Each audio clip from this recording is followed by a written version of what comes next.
Story 1. Constantly seeking to assert dominance over others is often a sign of childhood neglect or bullying. Story 2. A person who is deeply invested in parasocial relationships to the point that their own relationship suffers. Story 3. One thing I have noticed in certain types of instability, certainly not all, is that people are extra quick to make or force connections at the start of interacting with a new social group and to escalate jokes into inappropriate topics. They do this faster and with less finesse than a typical extrovert. Story 4. I have a term for a specific type of person: the disaster friend.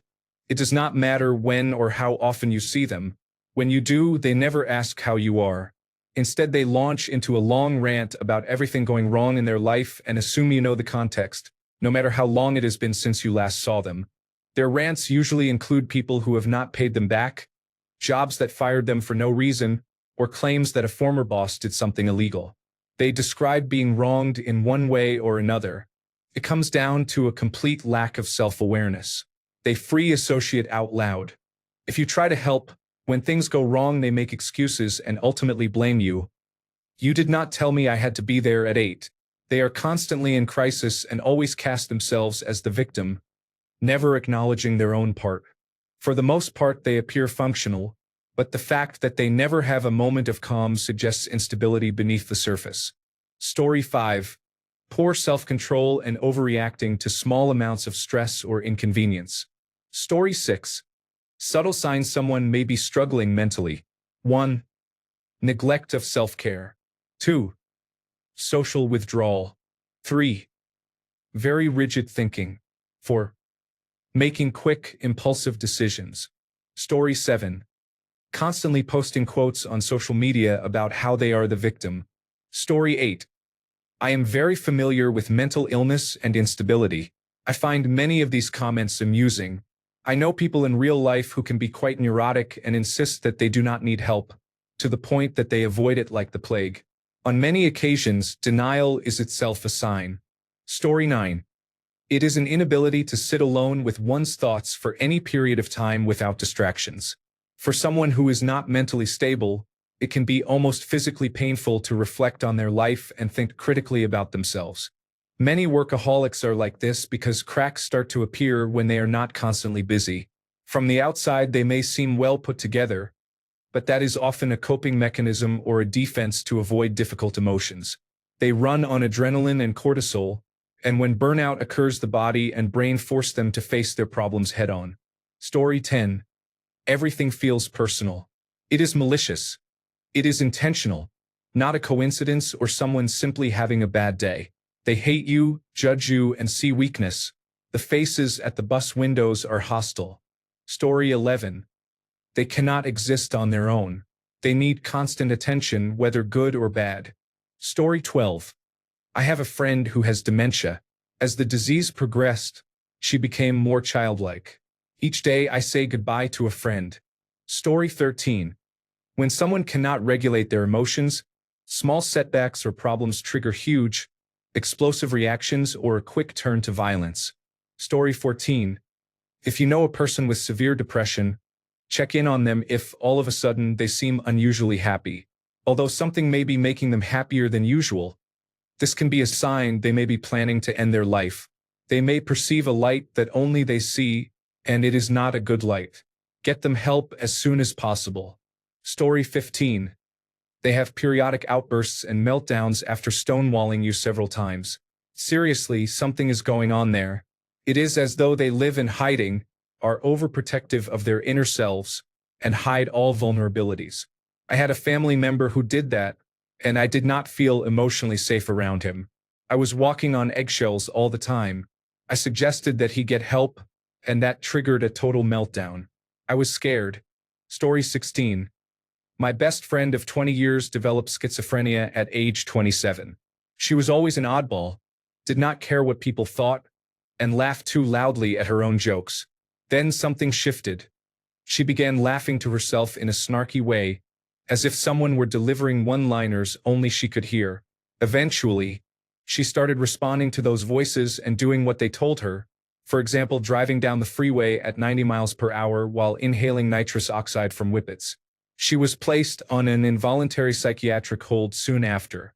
It has been 10 years, and she has likely been affected by chronic mental illness since then. Story 17.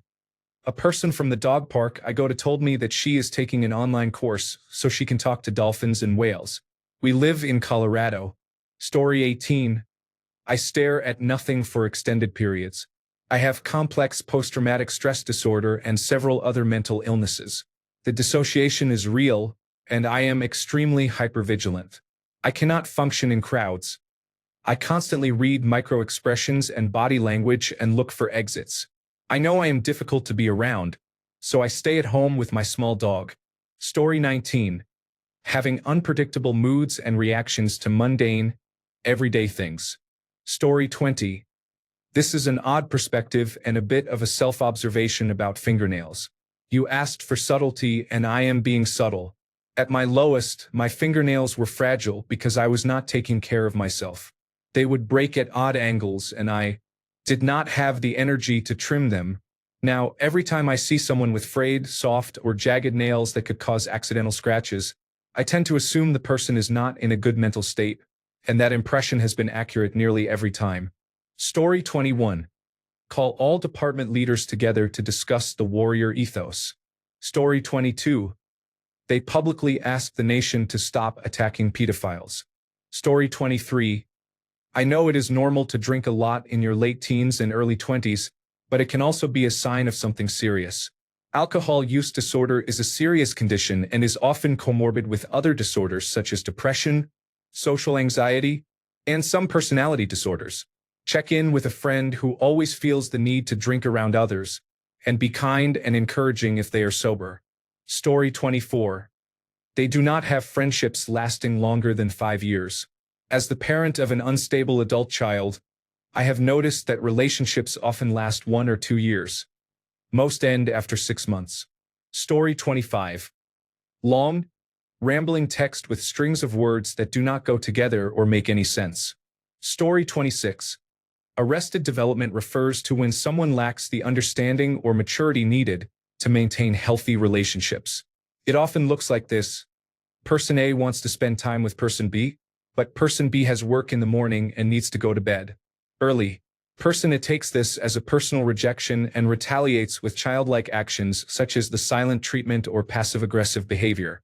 Relationships are often one-sided, with person A demanding most of the attention while person B receives almost none.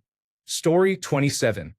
Subtle signs of mental instability include 1.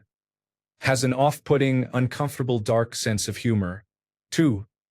Makes light jokes about being jealous or dramatic. 3. Exhibits obsessive tendencies. 4. Smiles after deceiving others. 5. Shows a subtle gleam of glee in their eyes when others are suffering. 6. Cannot explain in a clear manner why they have an issue with someone, even after follow-up questions. 7. Is harsh with friends or family but kind to strangers. 8. Views a no as the beginning of a negotiation. 9. Does not respect silence or a non-answer as a boundary in texting or phone calls. 10. Plans apologies and reconciliation around major holidays after conflict. 11. Has a social media feed and recommendations that frequently contain rage bait, toxic jokes, and edgy humor. 12. Scripts all talking points for confrontations. 13. Consistently sympathizes with and normalizes the behavior of violent offenders, psychopaths, and other highly volatile individuals. Story 28. He walked into a convenience store on acid and ate items off the shelves. He engaged in car surfing. He lit a Roman candle in a bar and fired it. He taunted random people into fights because things were too quiet or boring. He is more stable now. Story 29.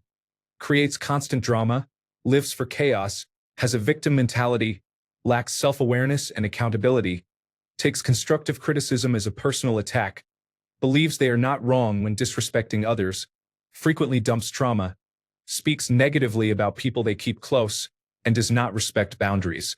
Story 30. Delusional thinking. A few years ago, my brother was saying very impressive things. He claimed he had developed advanced computer programs and had pulled someone out of a burning car on the freeway. I believed him, As time went by, he said he had created an airplane, earned a degree in chemical engineering and a business degree, and that the Federal Bureau of Investigation was recording his phone conversations. Then it got worse. He began to smell very bad, shaved his head, and grew an ugly mohawk. He received ketamine treatment, and I felt he had lost his soul. I no longer recognize him. His eyes look evil, and he is not the protective brother I knew when we were young. It is like some devil possessed his body and mind. He has been dead for a few years now, even though he is still breathing. Story 31. Supporting obviously terrible people who do terrible things because you cannot admit you were wrong. Story 32. Declaring oneself a stable genius and posting artificial intelligence slop as if it were real. Story 33. When their reactions are completely out of proportion to what is actually happening, like going 0 to 100 over nothing. Story 34. Constantly threatening self-harm or suicide, especially if they are not getting what they want. Story 35. Most of these comments are not subtle signs but blatant red flags. I read one comment saying it harms animals. Come on, Einstein, this is a clear sign that the person may be mentally unwell and not subtle at all. Who would respond to someone torturing an animal by saying they might not be okay? Subtle signs include social isolation, lack of hygiene, withdrawal from responsibilities such as school or work, regularly making excuses to avoid plans, and financial instability or poor impulse control. Being mentally unwell does not always mean someone is narcissistic or sociopathic. It can include depression, suicidal thoughts, substance abuse, and conditions such as bipolar disorder or schizophrenia. If you know someone going through a tough time, try reaching out. Story 36. They use roundabout and harmful methods to deal with problems that can be easily solved with honest and direct communication. Story 37. I cannot stand someone who always has to one-up you. Story 38. They take pleasure in seeing someone else upset or in pain. Story 39. They wear orange makeup, are unable to form coherent sentences, and have an overinflated sense of their own importance. They cannot accept criticism. Story 40. Volatile and erratic emotions are usually a sign of emotional neglect during upbringing. Story 41. If their reactions do not match what is happening, for example getting very angry over something small or acting too happy during serious situations, you might also notice that they switch moods quickly, speak in circles, and seem disconnected from what is real most of the time. Story 42. She was always running out of funds and had no savings despite a high income. My ex had borderline personality disorder and would spend her money during manic episodes. To people around her, she just seemed bad with finances. Story 43. They always ask why when they hear no. They cannot accept that no is a complete sentence and are not entitled to other people's reasons. Story 44. They constantly give to others to gain approval and be liked, whether through affirmations, gifts, or acts of service. Then they put themselves down so much that it makes you want to recoil because the contrast between how positive they are toward others and how negative they are toward themselves is confusing. Story 45. They are consistently fired for cause within about a year for reasons such as failure to call or show up, poor quality work despite repeated training, and continued harassment of coworkers despite human resources intervention. They always blame unreasonable expectations, poor management, or harassment. One occurrence can happen to anybody, but if this happens with every job, they likely have mental health issues that need therapy, medication, and possibly inpatient treatment. Story 46. My mom cannot speak in complete, coherent sentences and often starts sentences in the middle. Story 47. They theorize about everyone's motives. No matter how minor someone's role in their life, they have a theory that the person is working against them or plotting something nefarious. I have been encountering these people more frequently. Story 48. They say that every time you get on a bus, there is one crazy person, but whenever I get on a bus, I never see one. Story 49. They cannot keep their story straight and contradict themselves about basic facts from one day to the next. Story 50. 3 or more results that all refer to the same person when you search their name on a social media platform. Story 51. Impulse buying is purchasing small to very expensive items even when a person cannot afford them. Those items are then added to a pile of other useless purchases. Story 52. Emotional breakdowns or aggressive outbursts of anger over minor issues. Story 53. Numbers. Let me explain. When people see a specific set of numbers, for whatever reason it means something to them. Can mean anything. For example, someone might say, check it out. 130 was the number of the ambulance that took my grandmother when she almost died. She is sending me good vibes. Oh my God. Bro, go to therapy. Get help. Just get away from me. This is not healthy. Story 54. They believe everything they read in their social media feed. Story 55. A subtle sign is spacing out a lot and not seeming present. More obvious signs include not showering or neglecting personal care, panicking over minor changes, catastrophizing, accusing others of abandoning them, or making casual comments about not being here anymore. Story 56. They jokingly dismiss discussing the real issues in their life. Story 57. Facebook posts that read, if you cannot handle me at my worst, then you do not deserve me at my best. Story 58. When you look at them and your gut says bats hit crazy, run. Story 59. I read threads like this to see if I recognize myself in any of the posts. Story 60. They are unable to regulate their emotions and often blame others for their emotional state. Story 61. Inability to listen to another person without projecting one's own perspective onto their statements. This reflects immaturity and, if unresolved, can lead to mental instability caused by internal awareness and persistent self-shame about not keeping up with peers. Story 62. Alphabet profiles refer to people who list 20 or more disorders, with 90% self-diagnosed. Story 63. Over-apologizing and constantly seeking confirmation and reassurance. Story 64. Any false accusation, big or small, is a gigantic red flag. For example, the ever-famous line, I just know you are cheating. Story 65. They will love bomb you with their white savior complex but run away later when things get real, hard, or difficult. This is a classic avoidant attachment style. Story 66. Frequent job changes and an inability to maintain long-term relationships. Story 67. I do not know how subtle this is, but a messy room or living space is often a reliable indicator that someone is not doing well mentally. There are exceptions. Story 68. I have a fun observation. People who have been to therapy and insist they have resolved their major issues often misunderstand how persistent those issues are. Major issues usually remain with you, and you learn to manage them. They may truly believe the problems are resolved, and that is the danger. If those issues reappear, it can take a long time, if it happens at all, for them to acknowledge it. Story 69. They complain about everything in their lives and call everyone toxic. Does it occur to them that they are the problem? Story 70. Makeup was erratic, uneven, and excessively heavy, with a poor choice of colors. Story 71.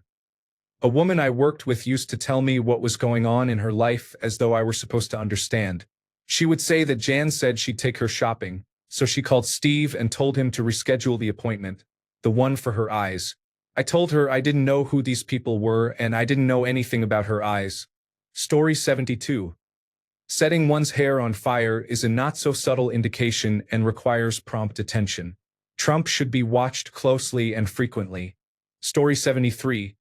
Maybe the loud man in my doctor's waiting room today was explaining to the people next to him how numerology works and that he is a 4 and so is Donald Trump.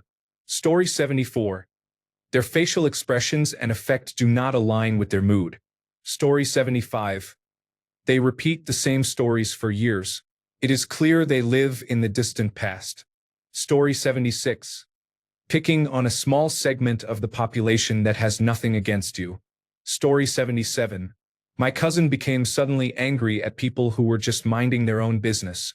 We were stopped at a red light when a man walked by, and he started ranting to me about certain types of people, also known as overweight people.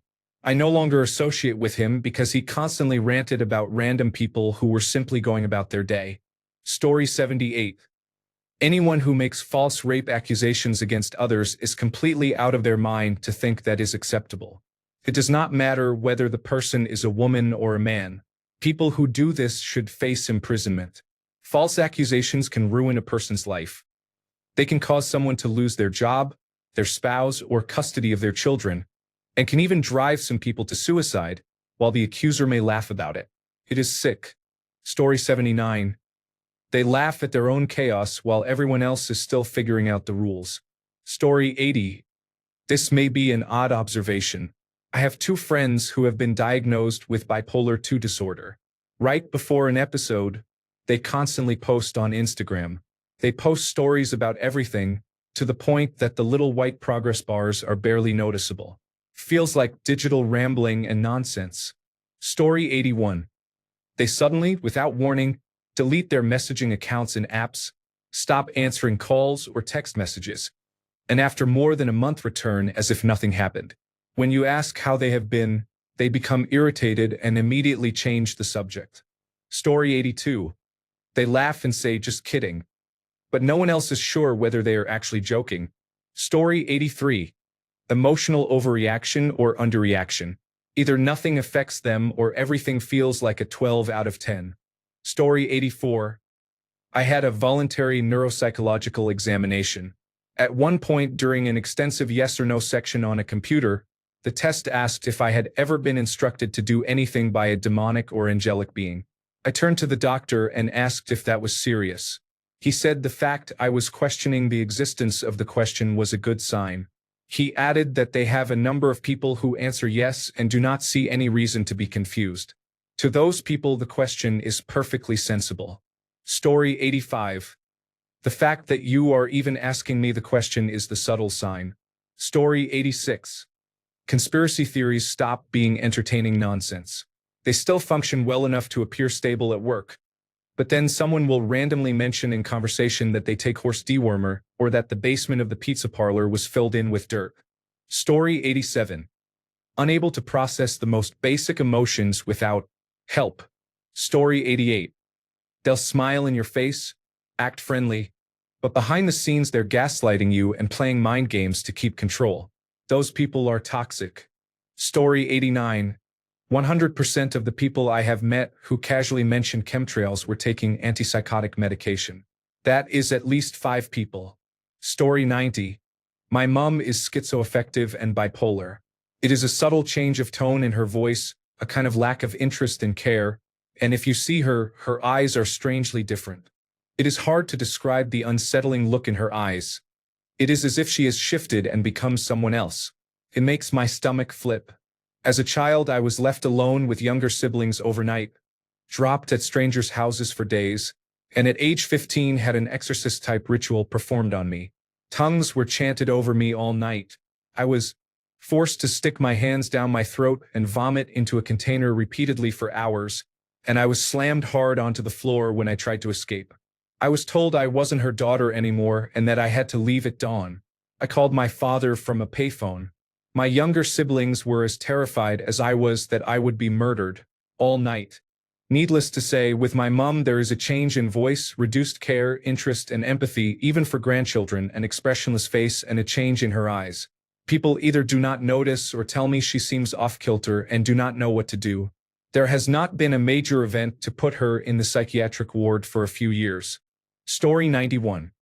Poor impulse control, inconsistent emotions, and unstable relationships are signs I have observed in a person. A person with unstable emotions does not remain in one mood, and their feelings can change like a roller coaster.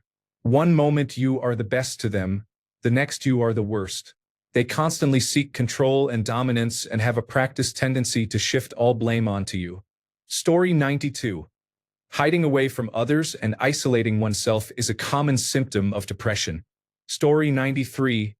Belief in magic sky gods that do not actually exist. Some people even kill each other over whose imaginary friend is the best. Story 94. Double standards. You cannot ignore them, but they may ignore you for days or weeks. They cannot regulate their emotions without external validation. Their mood swings are hard to predict. One minute they are fine, and the next they are annoyed at you because you breathed the wrong way. It is very difficult and anxiety-inducing. Story 95. If you watch Trump for a little while, you should have a pretty clear picture of how that plays out in real time. Story 96. People who constantly bring up politics in every situation are exhausting. Both sides have too many unstable people who spout nonsense around the clock. Story 97. There is a strong correlation between mental stability and the number of bumper stickers and decals a person has on their car. Story 98. They take everything personally and assume it is all about them. It is a good indicator that they lack insight and confidence. Story 99. Constantly portraying themselves as victims of the Federal Bureau of Investigation, the Central Intelligence Agency, and the Catholic Church, or claiming ties to Project Monarch, reptilian draconian vampires and other lizard people, the Bilderberg Group, and Alpha Centauri. Thanks a bunch for sticking around till the end of the video. Remember to subscribe, and until next time, stay awesome and goodbye.